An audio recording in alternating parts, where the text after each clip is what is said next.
Cause you fill my mind, oh, you fill my mind. We could build a dream, start up something new, and the world is on your shoulders, and you feel like falling over. Just let me in your head so I can be there for you, there for you.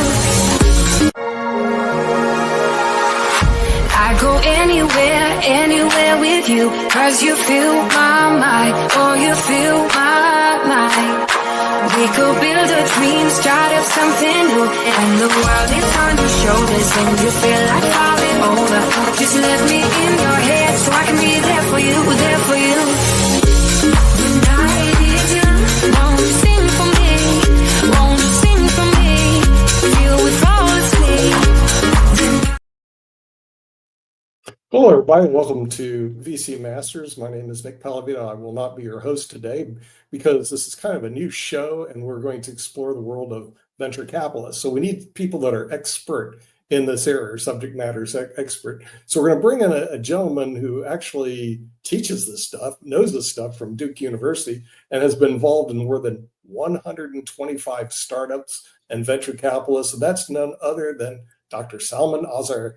Dr. Azhar, welcome to your show, and you're going to be the one who's leading the charge with VC Masters, because I've talked to a lot of people about it, and I said, you know, my problem is I know very little bit about the world of VC, so maybe you can help introduce people to the world of VC. And also you'll have some guests today, so this will be very interesting.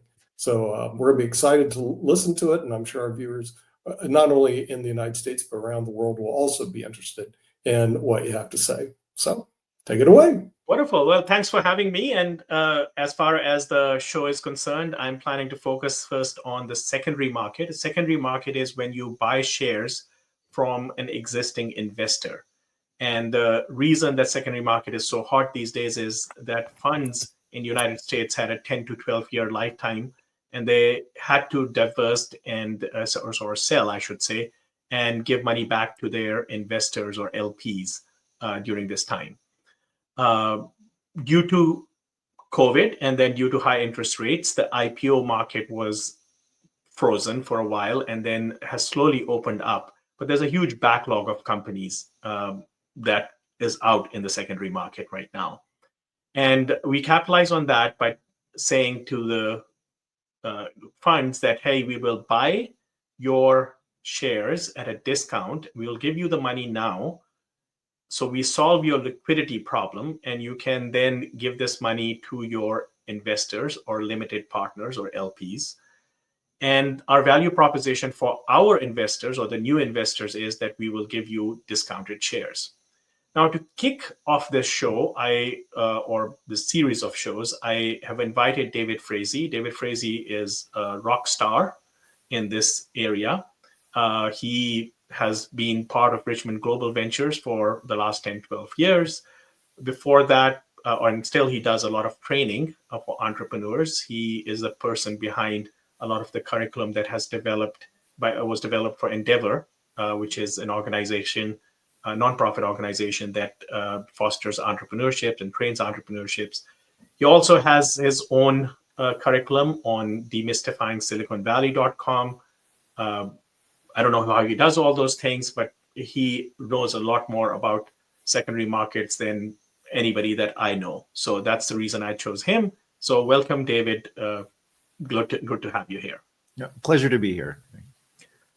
Lovely. So, I'm going to kind of like really go deep into this and go to the good, bad, and ugly of what we see there. So I'm going to start basically why Angel and Venture Global in Silicon Valley style has become kind of a tool for economic development and how it has fostered innovation and entrepreneurship. So tell us a little bit more about your experience in Silicon Valley, of how that came about. Yeah, well, there's sort of three phases from my perspective. There's the embryonic birth of what we now know as Silicon Valley in Northern California. There's the spread of it through other technology hubs of the United States, like Boston, Northern Virginia, Austin, Texas, and other places. And then there's the global spread. And interestingly, the global spread isn't so much places like London, Berlin, although Berlin's now a hotbed. It's emerging markets, places like Buenos Aires, Ho Chi Minh City, Mexico City, places you wouldn't, if you were looking at this 40 years ago, wouldn't have expected entrepreneurship to take off. And what's amazing about entrepreneurship is it is the single, in my view, greatest anti-poverty tool ever created. It is the opportunity for anyone to put their vision into the world, to look at problems not as insurmountable obstacles, but as things to solve, as challenges. And around these opportunities came what I would consider a very highly scientific toolkit that all the top venture funds now use, including ours, that allows people anywhere to be able to replicate rapid growth, exponential scale startups, even in hard markets. So I started working almost as an aside in emerging markets 25 years ago. And at the beginning, it was a historical accident, but you start working with one government on innovation policy, then suddenly 24 other governments call you wanting to know, how do we replicate Silicon Valley here? And one of the greatest untold stories in the world today is the rise of exponential growth, venture capital style companies all over the world, and the hundreds of billions of dollars of revenue and that's being created, the tens of millions of jobs, and just the growth. I mean, it is literally changing GDPs of regions and countries, changing families, changing entire economies. It's the underreported story of our time. Definitely. So tell us more about the current challenge of liquidity in the markets, particularly how it's impacting the Series A investor.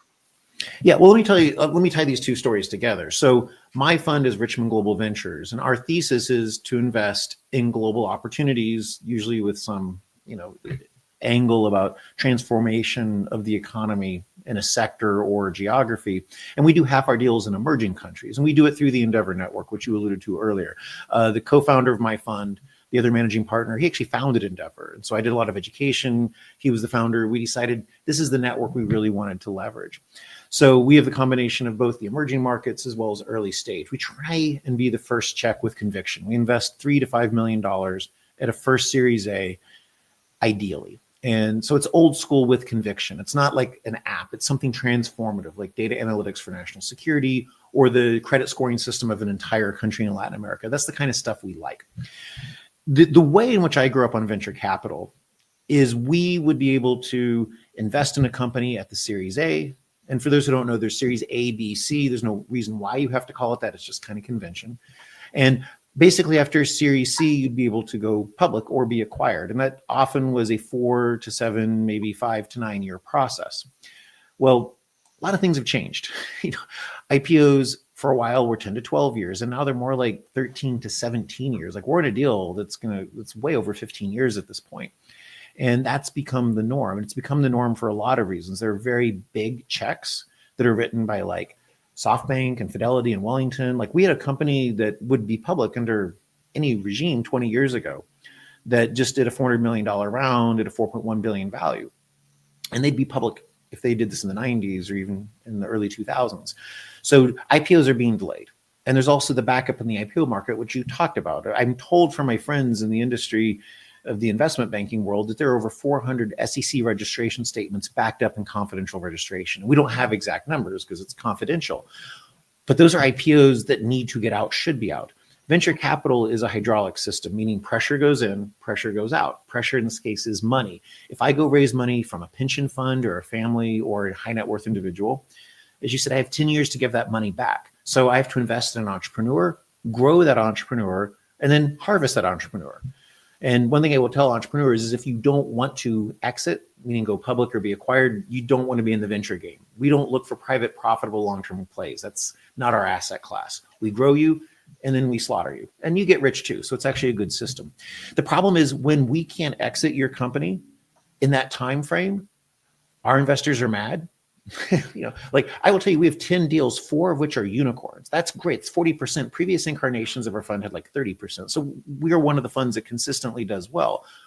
But I don't have exits to show my investors, and we're not the only fund like that. So not only do investors who would invest in more Series A investors not have money, we don't have money to reinvest. So I see incredible business deals all the time that I can't invest in. The Series A economy outside of maybe artificial intelligence is effectively dried up right now. Good deals are not getting funded. Good entrepreneurs are not able to find as much capital. And when you look at numbers that say venture is growing, you got to break that out by round because the big late stage rounds are, but the early stage Series A again, exclude artificial intelligence, which is the new buzzword, is effectively dried up and desiccated. And that's bad for the economy because good ideas are not being funded right now. It's bad for the economy. So tell me a little bit about how your limited partners or the investors that have invested in your fund feel about this. It's I always liken, Schrodinger's cat. It's alive or dead. You don't know until you open the box. We have Schrodinger's value. Like I tell them every quarter what I think our fund is worth and their investment's worth. But until the money comes out, it's a 1 or a 0. It doesn't mean anything until they see it. So, on the one hand, people are thrilled to have, the companies we found, but going into 10 years, not having any liquidity back is tough. I mean, a lot of things have changed. Sometimes it was like, the family patriarch's money and he's passed away, or maybe they were in a real estate deal that went bad and they need some money back out, or they were just counting on seeing it. So it's, it's a love-hate thing. And I have the same for the companies, by the way, because I look at some of my companies and I have companies that are literally transforming an entire segment of science or human understanding. And it's impressive, but I'm also like, why aren't you public? Why can't I, because I rely on this too. I mean, most venture funds, there's a small management fee, but the real money comes in the profit share. So it's a love-hate relationship with the asset class right now. We're thrilled and proud, like many funds, to have found great companies, but it's enormously frustrating to say, look at this piece of paper that I can't spend on new investments or my mortgage payment or other things. I mean, liquidity matters in the system. Book value, it doesn't mean a whole lot to people. So does it affect the founders of these companies also that have been in this in 10 years or so?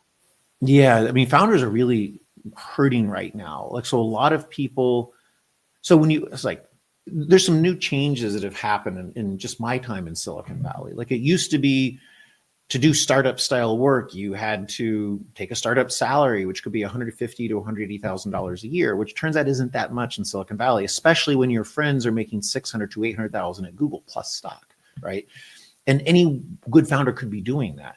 You now have the rise of large scale technology companies that are public being able to offer startup-like environments with public compensation, which is competing with us and making it hard. Plus, it's difficult to stay the course. So, I have a good friend, I'm not going to name his name, but I'm good friends with the founder of a soon-to-be unicorn. He's one of my favorite founders. I wish I could invest in him bluntly, but, we're tied up, as I said. And he's like, my girlfriend's mad. She wants to get married, but she thinks we can't because I don't make enough. I'm on a startup salary. And so he's literally sitting on a company about to be worth $1.1 billion at the next financing, but he's still making these low wages. And so, compared to his peers. Now, the payday will come, but he has the same issue. And, you have, in both early stage investors, like seed investors, A investors like us, and for people like my friend who are the founders, there are people who will buy shares off of you, but it's predatory because there's so little money for it. So people will offer you maybe 20% or 25% of what it's really worth. So if it's worth $1 a share, here's 20 cents. And some people are desperate enough to do that deal because they need something, but that's not a good system because you don't want an inefficient market where people are hurt for sticking. You don't want people hurt for conviction. You don't want people hurt for dedication, for being there. And there are partial solutions where sometimes investors, like at the Series C stage, will buy out a little bit of the founder shares, but that doesn't happen that often. And I think it's bad for entrepreneurship also because if founders get discouraged and don't want to sign up for this longer slog, we lose innovation. I mean, look, innovation anywhere is progress everywhere. So as a world, we lose when someone doesn't innovate. And that's not good for anybody. We want people encouraged to play this game. Yeah, I'm also thinking that if you sell any of your shares at, let's say, 25% of its value, doesn't that damage the valuation of the company as well? Yeah, that's actually something everyone faces. So, everyone gets audited, because we have auditors, companies have auditors, at least after a certain stage. True startups generally don't get audited for a few years, but eventually they do.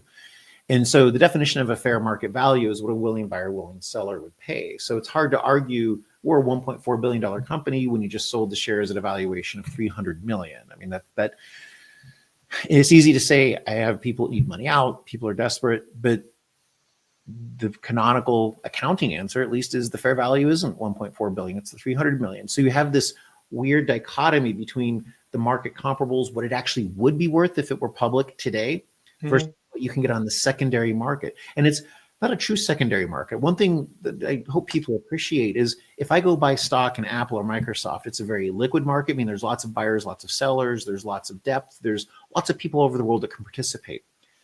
Private company securities are very different. There's only certain people that can play in the space because of what's called accreditation standards. There's securities exemptions the US puts in place, and every country has its house rule on this. So you don't have everyone playing. It's not a deep market. It's not a market with a lot of volume.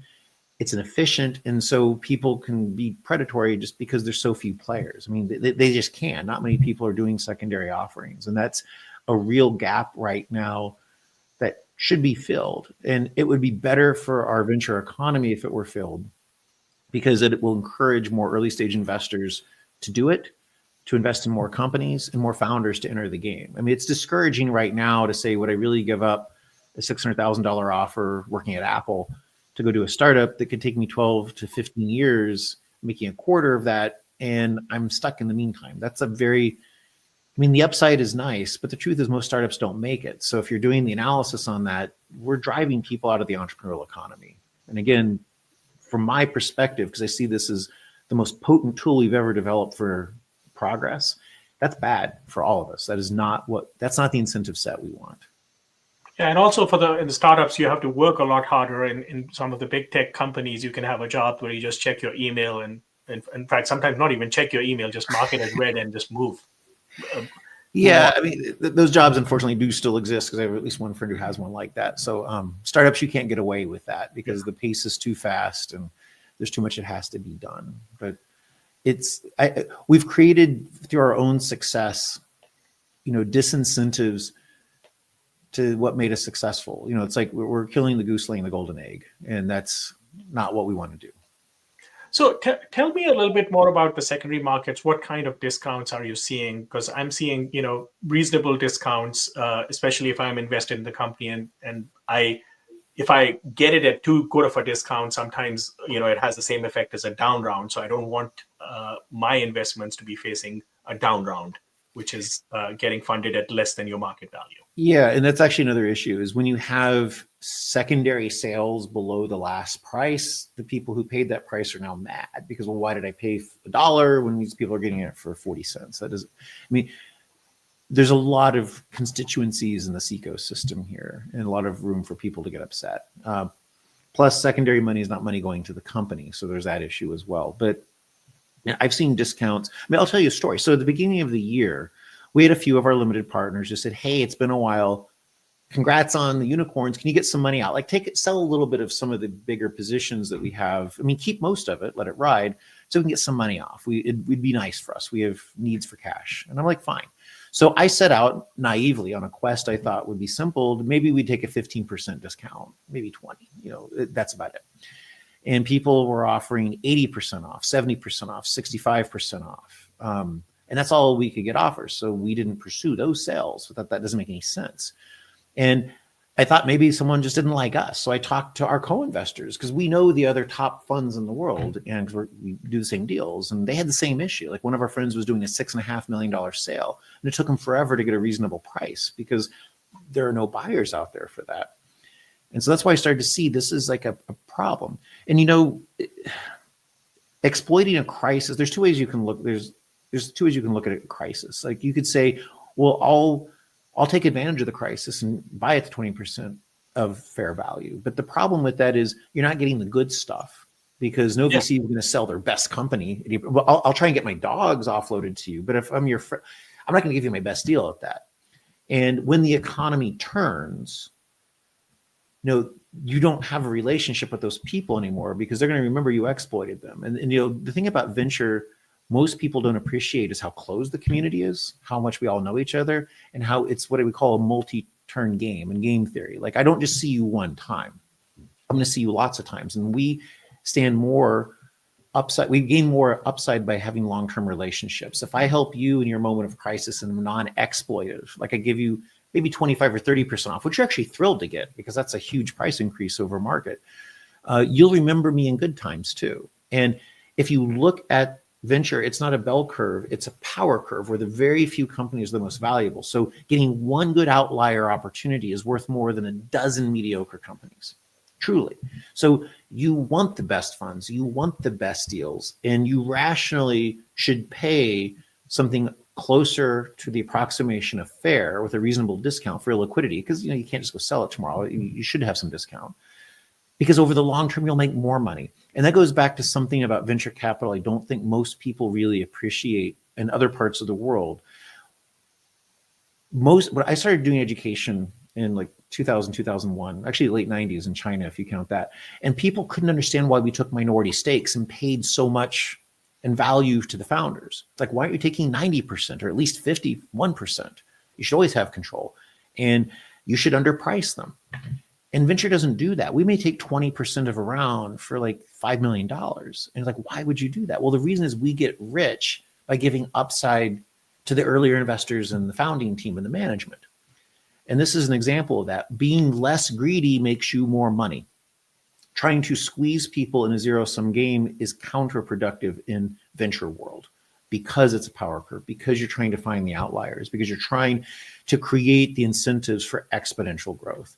The way in which business is done in retail, distressed asset, land, real estate, like those models don't work in venture world. And one of the painful things to watch is the transition in emerging countries from all the money where people came out of the banking world and traditional business world into venture.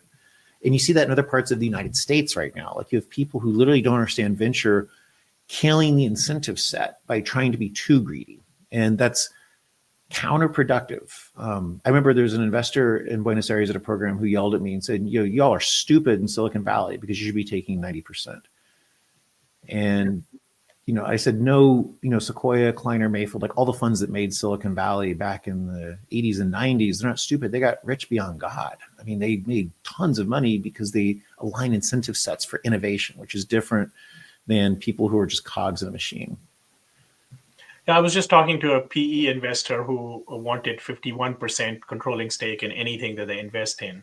No. And, if they don't know about the business as the entrepreneur does. And if I'm an entrepreneur getting a minority stake, and this guy who doesn't know the business is telling me now what to do and controlling me, I would just leave. Well, selling 51% is the same as selling 100%. Fun fact, because you're trapped. It's a bridge to nowhere. I mean, this may not translate to a global audience, but we used to have TV commercials in the US, like Roach Motel. You go in, but you don't go out. Like, you're now stuck in this company where you don't ever have a chance for exit. You don't control it, and it's a bridge to nowhere. Like, you've sold the whole company. Just, you've got to have price for it. So don't ever do that. Because if you're entrepreneurs listening, don't run from that stuff. But that's it. Alfred Hitchcock once talked about acting talent in the movie industry. He says actors are cattle and should be treated that way. And a lot of investors treat entrepreneurs that way. And that's a mistake. I mean, the best funds are very pro-entrepreneur. Like, we're not giving them fudge for breakfast, like small, like we have discipline and rigor and process, but we give them economic upside. We give them the tools to be successful. We decentralize authority. We do all the best practices to create innovation. It feels like dark magic to the outside, but it's actually a highly orchestrated process and set of tools we use that anyone can learn. But one of the key hallmarks is incentives to the innovation and talent. If you don't do that, you might as well just take your money and put it in the stock market. Like, put it in the S&P 500 and get your 10.9% annual growth rate. You'd be better off. Yeah.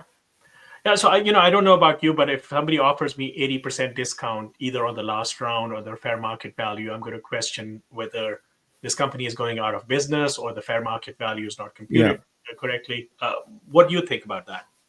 Yeah, I mean, there's definitely signaling. They're like, what do you know we don't? Like, I can't remember one of the years the Nobel Prize in economics was awarded to the guy who studied lemon laws and lemon cars. Lemon cars refers to cars that have some hidden defect or damage. The reason why the used car market is depressed is many cars have hidden defects. It's asymmetric information. The seller knows the truth. Is it a good car that was well cared for, or is it the engine is about to go out, but the buyer doesn't know. And so anyone who's buying a private company which doesn't have public disclosure obligations is like, what do they know? if they're selling, there must be something damaged about this. Now, a reasonable discount wouldn't draw a question because that makes sense. You can't just go sell it tomorrow for cash. So you are locked up and there's a risk it could go down. But when it's too discounted, it starts to look, it's too good to be true. And people don't believe too good to be true because everyone has the experience of being in one of those asymmetric lemon situations. Like I bought a lemon thinking I was buying a diamond, and I don't want to be stuck there again. And that's another problem with this is that, the bottom feeding has made it harder for the good investors and the good buyers to do deals because they've mispriced things and make it all look damaged. I mean, the thing that's hard to understand to outsiders is there are incredible deals that will be deca unicorns, like, $10 billion or more that you can get for a discount. And there's nothing wrong with the company. What's wrong is a market inefficiency. They're backed up from IPO, so they expected to be public in 2022, 2021, but they're not because of the backup. And so they're not doing anything wrong. And they're still growing. Like we have a company that is growing, from like 160 last year to 260 this year million in revenue to 525 million next year and 875 million the year after. And people will only pay like a severe discount for that. And like literally the thing's growing like wildfire. So that's the kind of, when you have dearth of capital, it's signaling things that aren't true. And it's hard to articulate to people who aren't accustomed to this asset class. So it's market inefficiency. It's just market inefficiency. So, David, I have a plot twist at the end because I really brought you here as a guest to sell you this Sharpie. This Sharpie is something I bought for $1,000. Now that it is a VC used Sharpie, the fair market value is $2,000. And I'm willing to sell this to you at 80% discount for $400. So hopefully you'll buy this Sharpie. Well, the difference with a Sharpie is its future enterprise value, like the sum of its future cash sums is negative. So it's a depreciating asset, and venture it shouldn't be.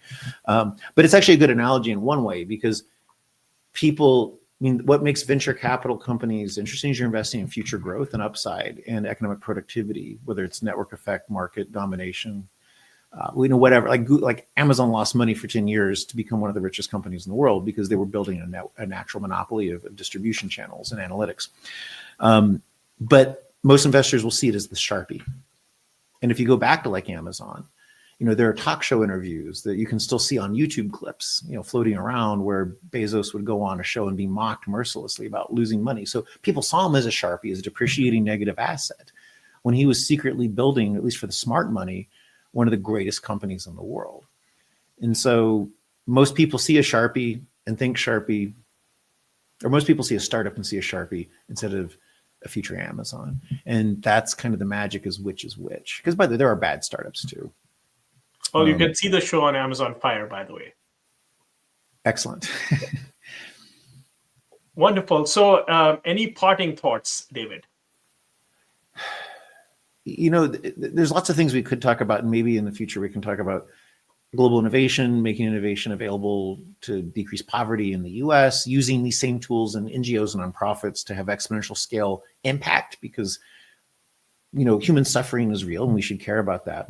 But with regard to secondary markets specifically, what I would say is, there are permanent trends and there are temporary trends. Temporary trends are like the IPO market backup. That will pass. I think this feels like 1997 to me, which I lived through. So both 97, 98, 99 for the next few years, which means a lot of IPOs will happen. But then, March of 2000 will happen because these things are cyclical. So that will be fixed as we see more, less friction in the IPO market. But some things are permanent. So the big late stage rounds are fairly permanent. They're not going to go away. So we will always have situations where huge behemoth companies are going to be able to raise $400 or $500 million. And so we've changed without realizing it, the profile of the economics of venture investment. And one of the key attributes is the founders and the early stage investors who are like the early stage investors were player coaches. We create billion-dollar companies, and our incentive set just got whacked out from under us. And no one's talking about it. No one's understanding it. And this is going to have decades-long repercussions. So we have to solve this problem if we want to keep this kind of innovation edge that we've had, that we've developed, and it's become this enormous engine of global growth. I mean, it's a rattlesnake coiled up, ready to bite, and no one's talking about it. Thank you so much for sharing your wisdom and your experience so authentically today. Thank you. I go anywhere with you, 'cause you fill my mind, or you fill my mind. We could build a dream, start up something new, and the world is on your shoulders, and you feel like falling over. Just let me in your